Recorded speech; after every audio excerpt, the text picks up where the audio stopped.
20.000 kelasi laut sedang menjadi mangsa yang dilupakan dalam sekatan kejam di Teluk.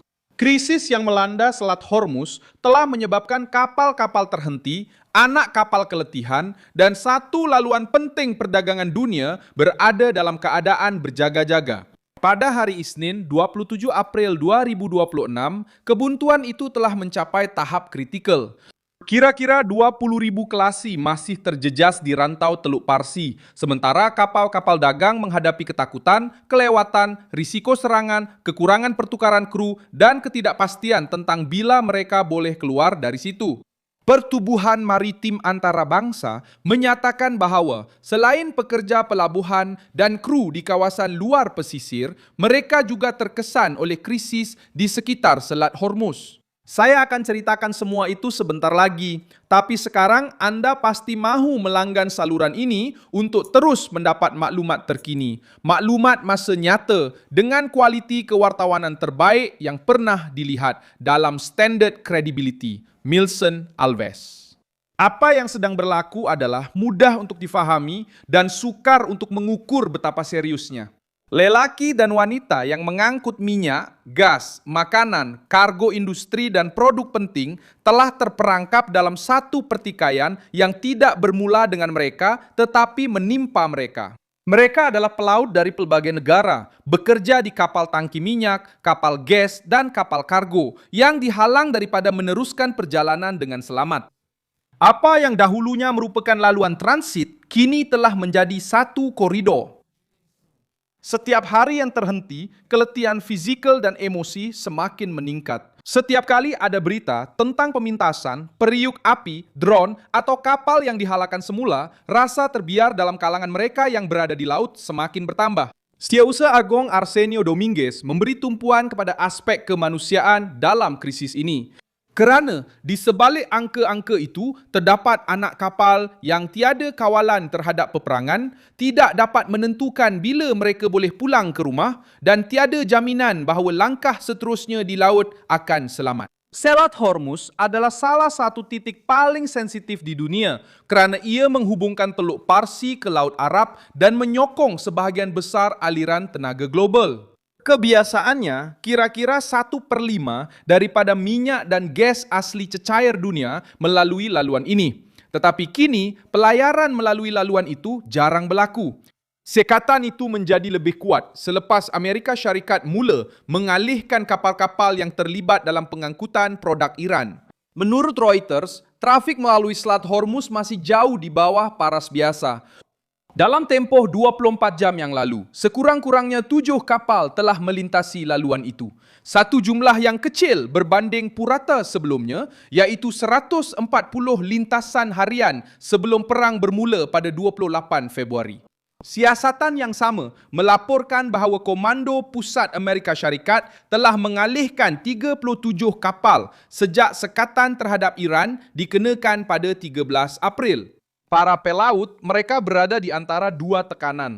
Di satu pihak, rejim Iran dituduh oleh Washington menggunakan armada selari untuk terus menjual minyak, gas, dan produk terbitan walaupun di bawah sekatan. Di pihak lain, anak kapal awam akhirnya terhenti, dikelilingi oleh risiko ketenteraan, sementara kapal-kapal disiasat, dipintas, atau dihantar pulang. Tekanan dari Amerika Syarikat menyasarkan wang yang menyokong Teheran, tetapi kesan serta-merta juga menimpa pekerja yang terpaksa hidup terkurung di atas kapal, selalunya jauh dari keluarga, tanpa tempoh yang jelas untuk keluar dari zon bahaya. Pada hujung minggu, krisis itu menyaksikan satu lagi insiden langsung di Laut Arab. Komando Pusat Amerika Syarikat telah memintas kapal dagang Sevan yang dikenal pasti sebagai sebahagian daripada armada selari yang terdiri daripada 19 kapal yang menurut tentera Amerika membawa minyak dan produk gas Iran ke pasaran luar negara. Reuters melaporkan bahawa kapal tersebut telah dipintas oleh sebuah helikopter tentera laut Amerika Syarikat yang dilancarkan dari kapal pemusnah USS Pinckney dan mula mematuhi arahan untuk kembali ke arah Iran dengan kawalan pengiring. Pemintasan Sevan bukanlah satu kes terpencil. Ia termasuk dalam apa yang dipanggil operasi kemarahan ekonomi yang digunakan oleh Washington untuk mengetatkan sekatan terhadap hasil tenaga Iran. Jabatan Perbendaharaan Amerika Syarikat mengumumkan pada 24 April sekatan terhadap kilang penapisan China Hengli Petrochemical Dalian. Selain kapal dan syarikat yang berkaitan dengan pengangkutan minyak, gas petroleum cecair, dan produk Iran yang lain. Menurut perbendaharaan, kilang penapisan bebas di China membeli sebahagian besar minyak mentah Iran dan menjadi sumber wang yang penting untuk rejim dan angkatan tenteranya. Perbendaharaan Amerika juga menyatakan bahawa 19 kapal dari armada bayangan telah dikenakan sekatan kerana mengangkut berbilion dolar minyak mentah Iran, gas petroleum cecair dan produk petrokimia ke pasaran luar negara. Antara mereka ialah Sevan sendiri yang terlibat dalam penghantaran propana dan butana Iran ke Bangladesh antara Ogos dan November 2025. Perkara ini menunjukkan mengapa Washington mengetatkan kawalan. Ofensif ini bukan sahaja menyasarkan kapal-kapal di laut, tetapi juga seluruh rangkaian yang membeli, mengangkut, menyembunyikan dan menjual semula tenaga Iran. Bagi Amerika Syarikat, logiknya adalah untuk mencekik mesin keuangan Teheran sebelum ia membiayai tindakan ketenteraan baru, kumpulan sekutu dan program nuklear Iran. Namun bagi para kelasi, strategi ini bermakna hari-hari menunggu yang tidak berkesudahan. Kapal terpaksa berhenti, bahan api perlu dikawal, makanan perlu dicatu, internet sering terganggu, pertukaran anak kapal tertunda, dan kualiti tidur merosot. Tekanan bukan hanya kepada kerajaan dan syarikat. Tekanan itu masuk ke dalam tempat penginapan, kabin, giliran bertugas, dan panggilan ringkas kepada ahli keluarga yang bertanya bila semua ini akan berakhir. Associated Press melaporkan kes-kes kru yang terperangkap selama kira-kira 8 minggu di Teluk Parsi dengan kelasi memerhati drone dan peluru berpandu meletup dari jauh, sementara Selat Hormuz hampir ditutup sepenuhnya. Laporan itu menunjukkan rutin yang berat. Mencuba untuk mengekalkan perbualan biasa, melaksanakan tugas asas dan menjaga ketenangan walaupun letupan kelihatan di kaki langit. Agensi itu juga memetik amaran mengenai kesan psikologi, kekurangan laluan selamat dan kesukaran untuk mengekalkan bekalan serta penggiliran anak kapal. Frasa paling kuat dalam krisis ini ialah para kelasi berasa mereka tidak kelihatan.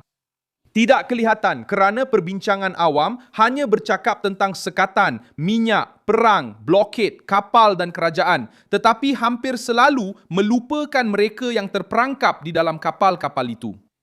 Tidak kelihatan kerana perdagangan global bergantung kepada mereka setiap hari. Tetapi apabila laluan ditutup, mereka menjadi sekadar perkara sampingan yang jauh daripada perhatian. Mereka adalah pekerja laut. Ramai daripada mereka datang dari negara-negara yang tidak membuat sebarang keputusan dalam pertikaian ini. Tetapi kini mereka menanggung beban krisis yang sangat besar.